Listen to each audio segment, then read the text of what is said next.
Hello, my darlings, and welcome to today's episode. I have the beautiful Laura Hartley with me today, who has just moved over to Toronto. So we have just been gossiping for the last 15 minutes. But I would love for Laura to introduce herself. As always, it's better to hear from the guest's voice than myself. So, Laura Hartley, who are you, my darling? And welcome to today's show. Oh my gosh, thank you so much for having me on. It is an honor to Pleasure. be here. So, yeah, my name is Laura. I'm an activist, a coach, and I run an online school for change makers. So, I'm really passionate about this intersection of inner and outer change. I think it stems back to a lot of the self work that I did for a long time with, I struggled with depression and mental health crises when I was younger. And I was very involved with like therapy and personal growth and plant medicine. And I became really passionate about our inner worlds. But I also saw these limitations with self-work that, sometimes we have this idea that we can, that it's just about us, that it's only about ourselves, that it's not about the world that we live in, And so I became really engaged in activism and I saw its limitations. I saw that we can't therapy our way out of racism or sexism, that we can't, just meditate our way out of burnout, that we can't white light everything into a more just world. And so with activism, I also saw these limitations of trying to make system change and change policies without actually changing the conditions within us as humans that have created them, without looking on the inside. And so these two worlds of our self-world, our world work, which are really my two passions, how do we make change, came together into creating a school for change makers and the work that I do now. Wow. Okay. Whoa, there's a lot.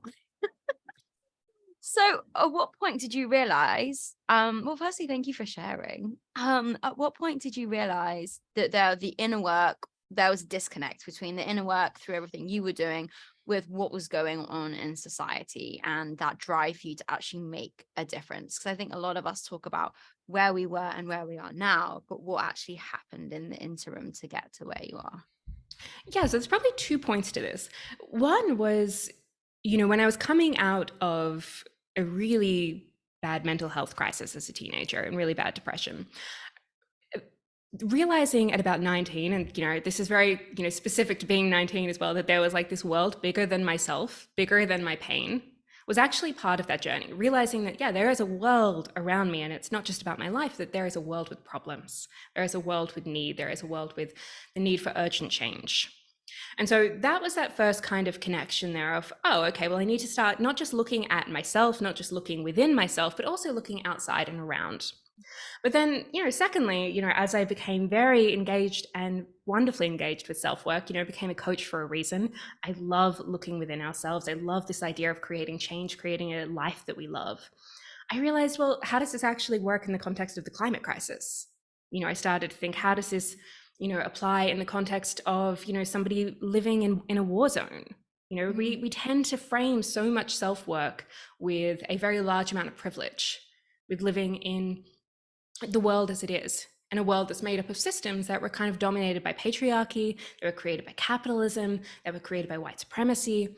And a lot of the self-work doesn't take any of that into account. So there was a gradual awakening on that other end, part of it informed by getting more engaged in activism, by really waking up to the reality of climate change. But that transition was the moment that I started to think about, okay, well, how do I start to use this self-work practices in the context of the world? Wow. Okay. And so what practices did you then start to use into the world as a beginning phase for you? That's a good question. You probably started sooner than you realized, you're probably like, oh, I've been doing this for like a year unintentionally. Yes, and I Mm. suppose one of the wake-up calls for me, and actually perhaps this kind of ties in with what we were just talking about, was a lot of my own experiences with burnout. Mm. So, all throughout my 20s, I would have like tons of energy and I'd be like, yes, like, let's do it. Like, I'm all in. And then I would like crash and burn a little bit later. And I'd be like, Yes. I'm exhausted. I have nothing left. Mhm. And as an activist, this was the same. I would jump on and I'd be like, yeah, let's I'm in these organizing calls or I'm in these meetings. Let's do this action. I was like, yeah, I go to work in my day job and then I'll be like on these calls till like 10 p.m. at night doing this at night. And I loved it, right? There's this idea that if you're passionate about something, you can't burn out. Plus, Uh. the world kinds of needs it. But then I would crash and burn. And so I realized that, as I went through these kind of burnout cycles, that none of this was really helping the world. And that most of it was actually coming from the same energy that I was trying to disrupt. I link capitalism, or many people link capitalism and the climate crisis very closely together. And a lot of my activism was related to climate. And so I was like, well, how am I still coming from the same energy of capitalism that says I need to be doing more, giving more, being more, that my time, my energy is something I can extract from? And all of this is then leading to these burnout cycles. So the self-work that I ended up doing really became about looking at what is the energy that I want to create in the world. If I want a more just world, if I want a more pleasurable world, a more loving world, how can I start to ground these realities into my body, into my relationships, into my experiences, so that they're not just happening in my head and they're not just happening in some future far off land, but that I'm actually starting to live them out right now. Okay, so that I can hear when you say burnout, so many people will be like, burnout, oh my God, because we all talk about burnout, but once you're in it, you don't actually know how to get out of it a lot of the time. Like, you can be aware that you're burnt out, and like you said, you've had awareness with so many areas of your life, and you ground yourself. What did you actually do to get out of that Yeah. place? Yeah. So there's two parts to burnout. I think burnout happens in cycles. I think that's I important to agree. note. And it also happens on a spectrum.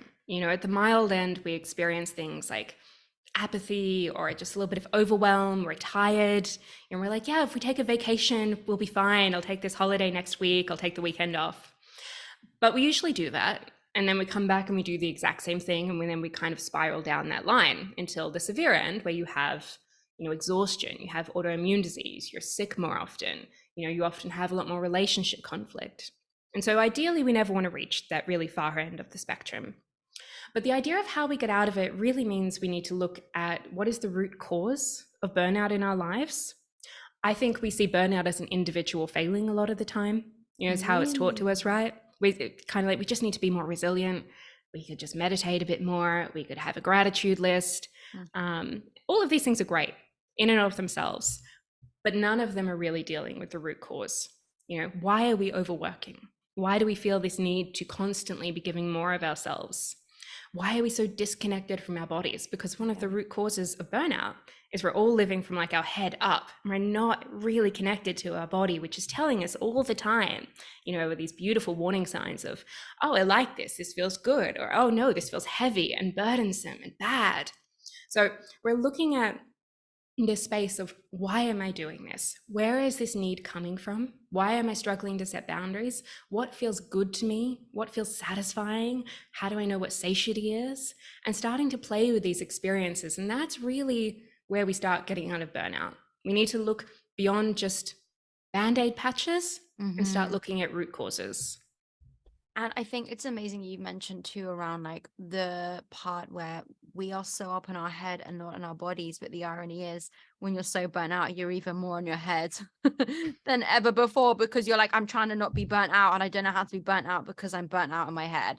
And it's like, I almost find sometimes it takes weeks to get back into your body, because you're panicking that you're burnt out because you're burnt out. And it's like, it's a very tough cycle to break. And I know that's a belief of mine, but how are there some simple steps you took to get back into your body from that cyclical pattern that you kept having or used to have?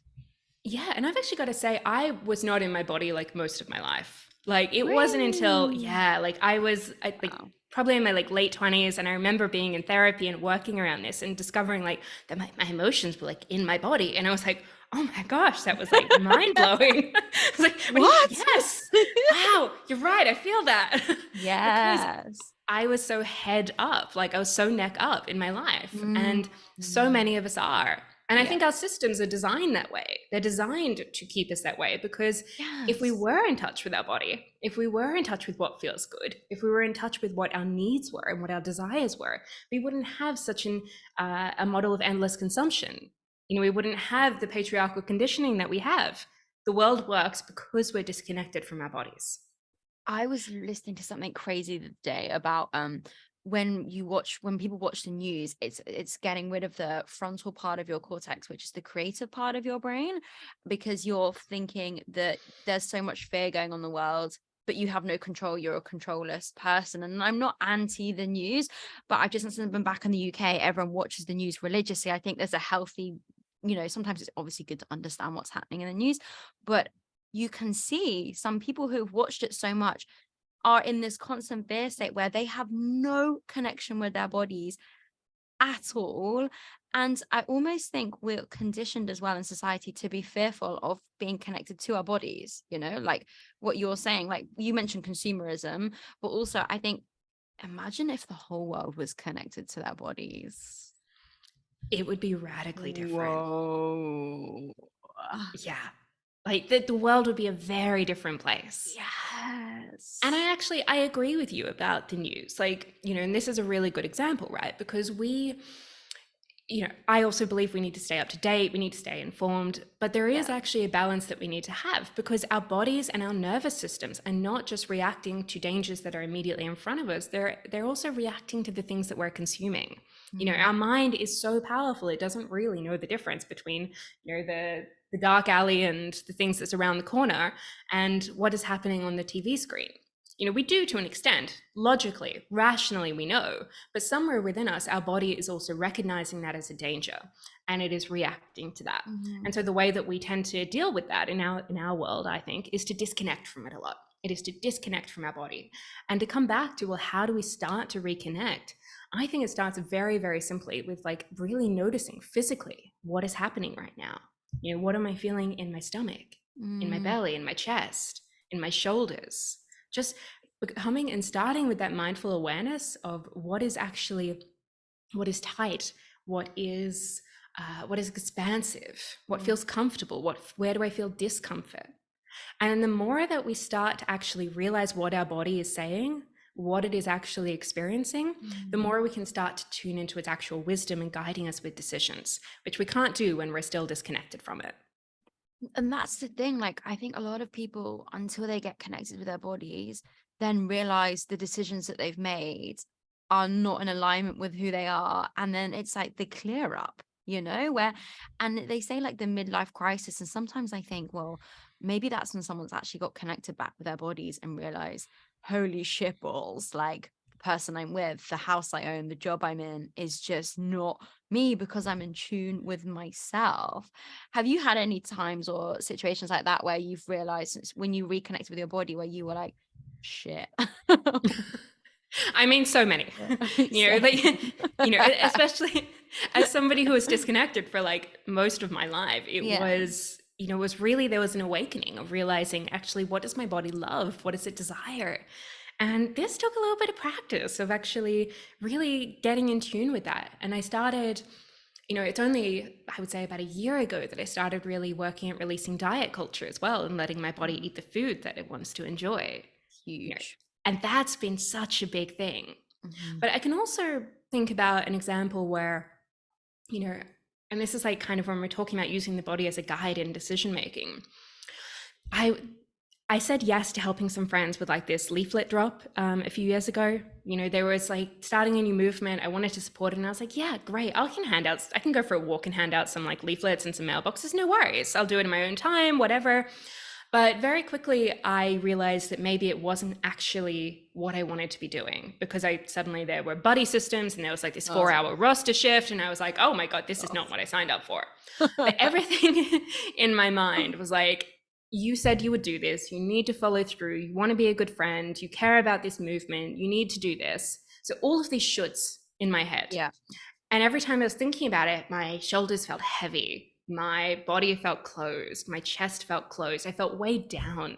You can really feel it. And so many of us go through life feeling that, right? We go to our jobs feeling like that. And so then the moment I decided, actually, you know what? I'm going to actually apologize and say, this isn't quite what I thought I signed up for. Happy to recommend some people who might be able to help, but this isn't for me. There was like lightness, there was expansiveness, there was that weight off my shoulders. And we all know this, like these are expressions in our language for a reason, right? Oh, it was a weight off my shoulders, or they were a pain in my neck, or anywhere else that you might think of.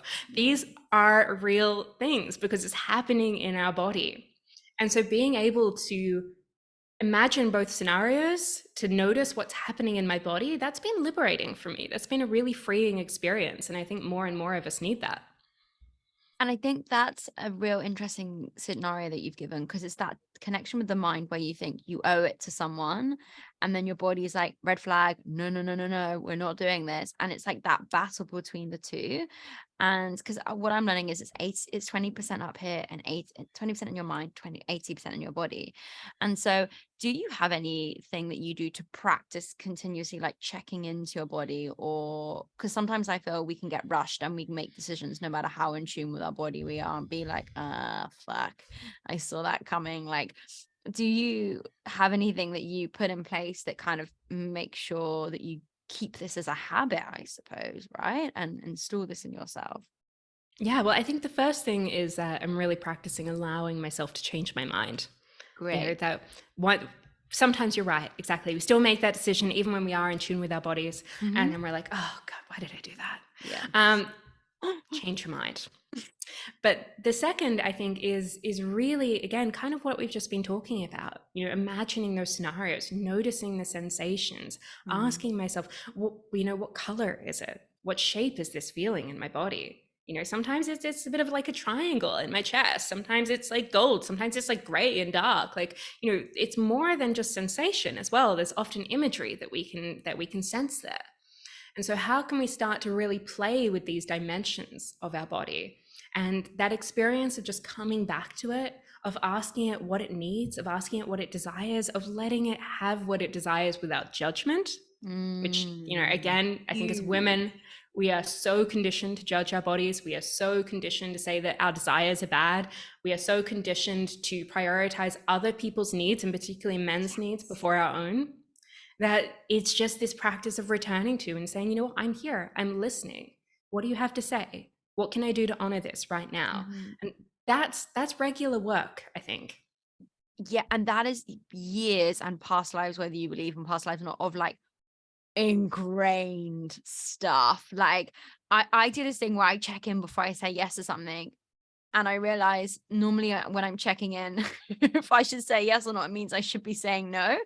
I don't know if you get this. At the time, I'm like, yeah, checked in. Yes, I want to do this. And I'm like, yeah, it feels good. Like 10 minutes later, fuck no.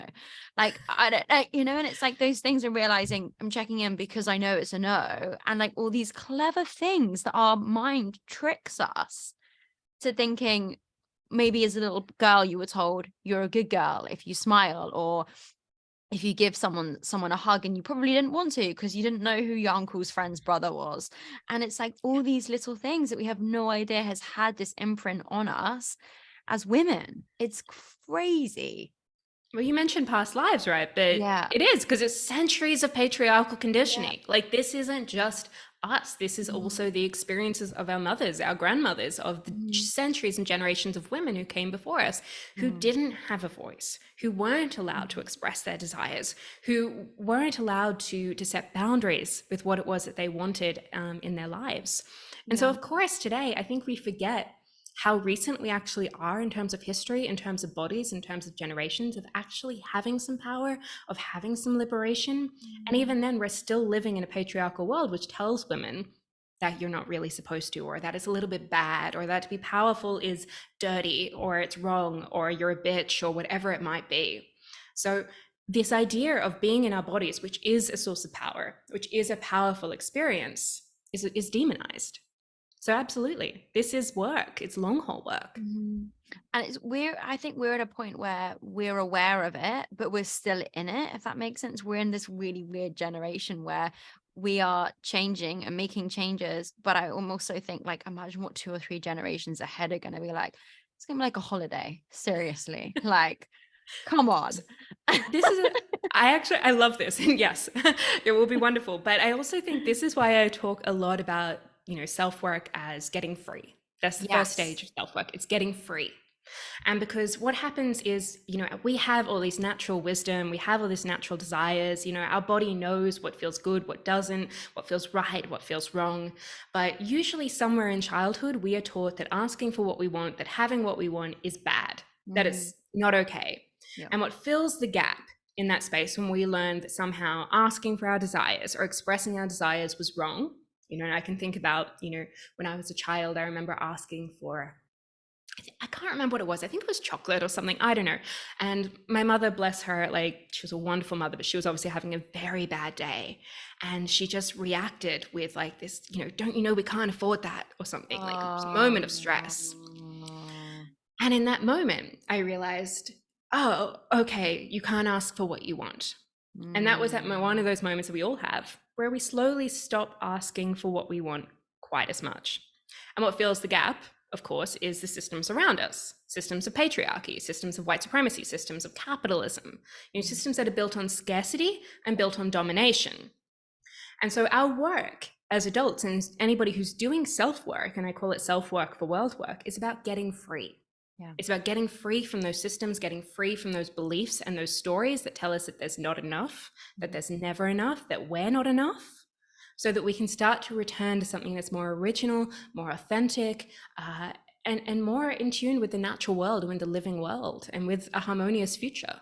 Yeah, and it's so beautiful. And I mean, it's a push and a pull though, I find, because when you become aware of this, you also become aware of how intense it is out there in the world. How do you become not oblivious? How do you become, not receptive to it anymore? How do you, you were aware of it, you notice it obviously because you have to live a day-to-day life. How do you manage that? Because I think that's a real challenge, that when people start to realize what's going on, but you have to be in society, unless you want to live in a bush in Australia, which we've both tried. You can't do that forever. I mean, it's fun, but you can't. So yeah, how do you balance those two pieces? Yeah, so again, I think there's kind of two things here. I think one, we have a tendency to look at change as this big one-time event. We do that both in our lives, that, oh my God, I had this breakthrough moment and, now I'm like liberated and I'm like sexually free and I feel great and my life is forever healed. And we also do it in the world. We see revolution as this like one-time event, that everyone took to the streets and that was the moment everything changed and nothing was the same thereafter. And change really doesn't work that way. Change really happens in our day-to-day minute decisions where we choose, is this what I want to think, be, do, have? It is the everyday small decisions that matter. And that's really not sexy. Like, I really wish it wasn't that. It's not sexy, but that is actually where the work happens. And then two, I also think there's this idea that, if we want to be disruptive in the world to systems of patriarchy and capitalism, that exactly it means we need to go live this off-grid life and start this like rural community of like hippies and whatever else. And you know what? No, it really doesn't. It's really the inner work of cultivating what is true for us, of connecting to something larger than ourselves. And that's where the wisdom is. So yeah, we might still live in a city, we might still go to a job, but we're going to start and think more closely around, does this job actually align with my values? Does it align with what I want to be doing? How can I start to be more imaginative and more expansive in what I want to do in the world and what I want to offer? How can I start to create this? And not everything is always going to be pleasurable. Not everything is always going to feel amazing, because sometimes the work of like healing this stuff actually doesn't feel very good. But ultimately, it's around learning to orient our lives around pleasure. It's around learning to use it as a guiding force, as opposed to what most of us do, which is we organize our lives around pain. Yes. We're like, this feels bad, so I'm just going to avoid this at all costs. Like instead of actually finding a different compass, finding a different mechanism, and that's what this whole body work is about. I think it's also being comfortable in the uncomfortable, like getting used to something. And I know people, I actually saw one of your posts and it was about the cold showers is like an in thing now versus back in the day when it'd be a miracle to have a hot shower.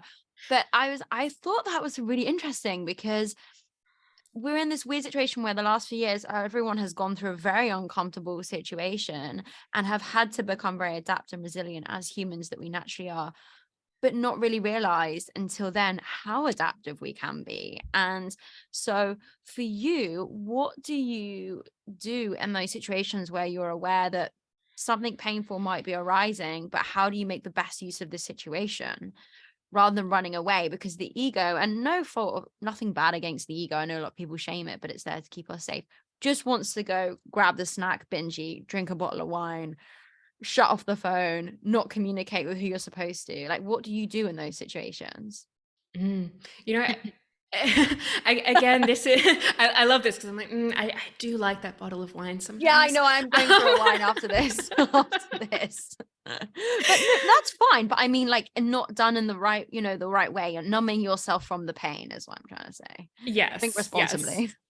And here's the thing. It took me, and this really depends on the level of pain and things that we're experiencing. Because certainly when I look back at when I was drinking a bottle of wine to numb my pain, my pain was so big then that I didn't know what to do with it. And so it was a safety mechanism to shut off from it. That was the only way that I could really survive that, because it was painful and it was hard. And so that was a good thing for me to do at that time because it helped get me through. And what I needed at that time was somebody that I could work with. So I worked with a therapist who was amazing, who completely changed my life, doing a lot of that work of actually really unpacking that pain. Now, for most of us now, I can say like, okay, so much of that pain is now gone. But it's still very easy to fall into numbing techniques. It's still very easy to, I've had a really bad day at work and I'm going to drink this bottle of wine, or I'm going to just tune out with Netflix. And sometimes that's fine. Mhm. But it's also about honoring ourselves enough to be able to sit with what's uncomfortable. And that's a practice. This is one of the reasons that I think meditation kind of has a really strong role to play in change making and in self work. I think sometimes we look at it as a band-aid, as I said at the beginning of the show, like, oh yeah, if we just meditate, we'll be a little bit more resilient and life will be amazing and life will be so great. And, I wish that was true. But really what meditation can offer us is a practice of sitting with what is here, of being with the reality, of being with the experiences, of noticing what's happening in our body. And that's just a practice. Again, it's that kind of unsexy work of coming back to what is going on right now and what can I do to feel pleasure. So sometimes if I'm really not feeling good, it's also about, well, what would feel good right now? Would it be a handful of blueberries? Would it be going out and feeling some fresh air on my face? Would it be reading a book and kind of actually going somewhere else and expanding my mind for a little bit, so I'm getting out of these thoughts that are going around in my head? Yeah. So there's a lot of different ways we need to look at it. And I really think it depends where we are on the spectrum, particularly, if we're dealing with burnout, then I think a lot of it is honoring like, okay, well, I'm feeling really tight here. What can I do to actually listen to the message and the stories and the thoughts that are trapped in this location that are holding on to something here so that I can release them? And I think also it's important to communicate that as well. Like a lot of us don't ask for help when we're in those situations. Like, a lot of people will be like, oh, I've got a bad back. And it'll be like, well, let's talk about it. What is heavy on your shoulders, and having that right community around you as well. Because when you become aware of what's happening in your body, that's quite an intimidating place. And I think when you've got like-minded people that are equally aware of their body to whatever extent, each to their own, there's a different kind of connection there as well. Did you find that shaped and shifted your community and your friendships once you kind of went down this route with being more connected with yourself? Yeah, absolutely. Yeah. And I think this is one of my my struggles a little bit in the kind of traditional self-work world, or the traditional personal development growth world, is that it's very individual focused. It's very just like you, me, right here. This is it. As opposed to all of us are bodies together. Okay, like Yes. all of us are together. This is not just self-work. It is community work. It is work we need to do together. And as I notice something, and as I'm able to share it, and as I'm able to kind of regulate myself a little bit with other people, it changes our dynamics. It changes our experiences. Mm-hmm. So absolutely, we need to be talking about pleasure. We need to be talking about our bodies. We need to be talking about our desires and what we're feeling in different places with each other. Because if we're not communicating this, then it's kind of also, we're just taking the work a little bit, we're taking it, it's really great, we got it to here, but we could take it so much further. Oh, I love that, because it's almost like you sit back and read the book, and then you put the book down and you keep going with your day-to-day life, and it's like, no, like you've got to have the conversation. But I think also it's interesting now being back in London, like, and working out who to have the conversations with, because you want to start the conversation and raise awareness, but you also, I find, want to be aware of who's actually willing to listen to it. Because like if you can't, someone on the tube and you're like, oh, I'm just really tapping into my body today and realizing that I've got a lot on my shoulders, some people will think you're a freaking weirdo. But that's sad, right? It is. Because It is, they and have a it's true. body as well. Yeah. But Yeah. as I said, like our whole world is shaped by disconnecting us from our Yeah. bodies. Because if we were more if we were more connected with our emotions, if we were more connected with our body, with what feels good, what feels right, with our desires and our sadness and our grief, all of which also live in our body, then the world would not be in the place that it is today. You know, we wouldn't have the climate crisis to the level that it is today. We wouldn't Mhm. have the biodiversity loss that we have to the level it is today. You know, there is some fascinating work that talks about white supremacy is really being passed down through our nervous systems, that our bodies are what is responding to racism. You know, so there is so much work to be done in creating a more just world. The world would not be what it is today if we were satiated, connected, and really able to regulate ourselves. What do you think? This is a big one. What do you think the world would look like if we were regulated and connected with our bodies in like your ideal reality for Laura? Oh, I mean, it's easy to think like it would just be like utopia, right? And I want to be conscious, like, you know, we're flawed human beings. Like, there's always going to be some issues, but I think we would have a world that, you know, so many of us experience this idea of scarcity. Either Yeah. there's not enough time. You hear this all the time, like, oh, thank God it's Friday, or the weekend was Oh great, but it just God. wasn't long enough. Or this sense of perfectionism because I'm not good enough. I'm a fraud. Nobody's going to think I'm good enough, or whatever it is. Or as women in particular, our bodies, that they're not the shape they should be. They're not desirable enough. They're not fuckable enough. Excuse my language. Sorry. No, Like don't that worry, you can swear. all of these things. And so I think a world where we would be connected to our bodies would have much less scarcity within it. You know, and we would see less scarcity then in our systems of capitalism, which is all built on scarcity, on somebody not having enough, on products not lasting. It is foundation is scarcity.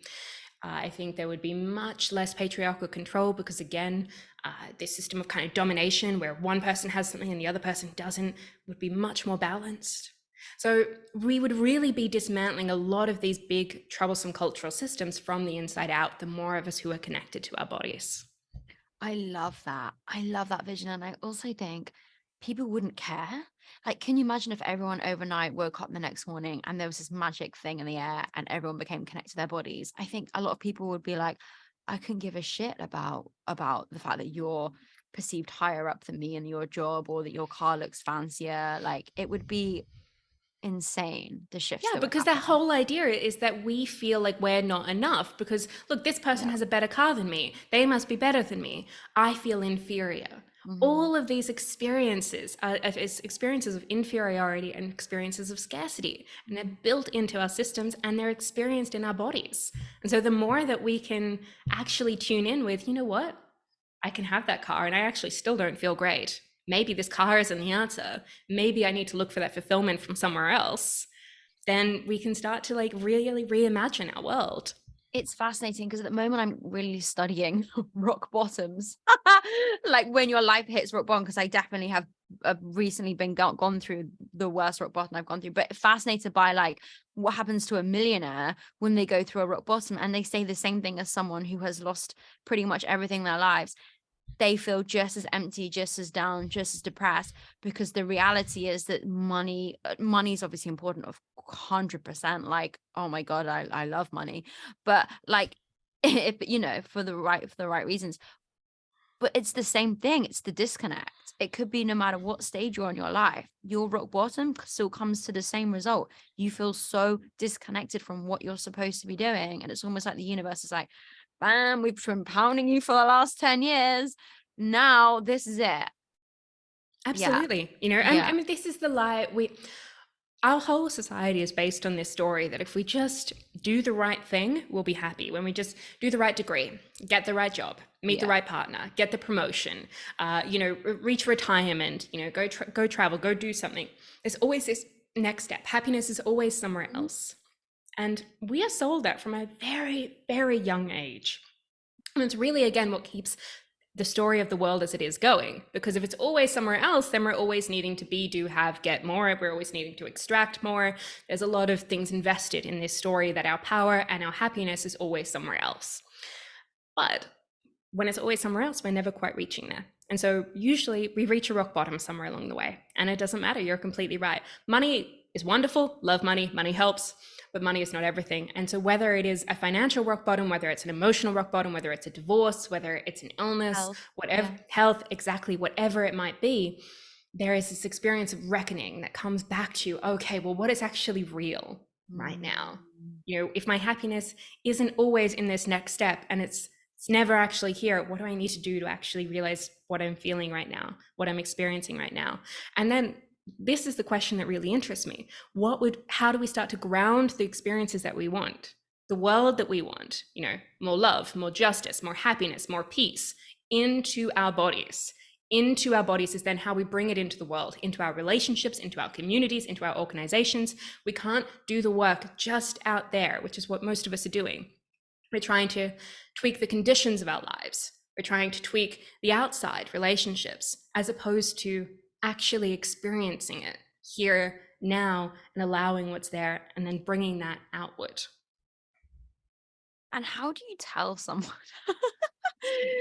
Because when these shifts happen, people start to realize that you are different in some way. Oh, Laura's not the same as what she was before, or something doesn't feel right, and it's almost like you're not doing anything to harm anyone. You're probably more authentically being yourself, and that can trigger so many people. What did you do? Did you have that experience when you started becoming more connected with your body? Mm. I think the friends that I had that were really good friends, like, got Yeah. it, and they just saw more of me. They just I saw in love me that was that. more alive and more connected and more loving. Mhm. And the people who weren't supposed to get that, and I'll say, I think it was mostly men. I think that's maybe the thing that I notice if I think back of the more connected I am with my body, the more connected I am with my desires, the more expressive I am of my desires, my needs, my wants, my boundaries. The less men were okay with that. Now, some men, absolutely. But then obviously the men that I was with when I wasn't expressing any of those things, they were like, oh, well, where did this come from? Or like, this isn't how this works. And usually those men left my lives. So there are definitely it's nuance. As we're moving forward, we need to be willing, I think, to let things go. We need to be willing to let people and experiences go. But everyone that goes, the right people stay, and beautiful new opportunities and people come into our lives as well. Mm. I think it's also trusting the process, of sitting maybe in the in-between time, because that's quite a scary time where you're like, am I gonna go back to the old way or the new way? Because it's a bit quiet around here, Like, it's trusting that get out into the things you want to do now and that feel good in your body, and you'll meet those people, and yeah, be grateful for the ones that have stuck around. But people don't talk about that enough, for sure. We don't, because there is, the middle is messy. It's uncomfortable. Gross. It's often lonely as well, Yeah. right? Especially when maybe we have less of a certain person in our lives, and there is this like experience of like a gap. But it is only when we have that space that something new can actually enter. And we need to start to trust that vision. We need to start to trust what we're feeling in our hearts, because again, we're talking about our body here. Like, these intuitions, these experiences, these visions are often really centered around our heart space. And we need to trust what we're actually feeling there, and that it can guide us to something that is better and more beautiful. It's crazy when you think about the situations that you've said no to, and then the other things that have arisen without even realizing, but knowing that your intuition has just guided you into such powerful places. Oh, such a good conversation. I could talk to you all day. One question I always like to ask my guests is, what is your favorite pleasure in life? And can be absolutely anything that you feel you would like to share. Oh gosh.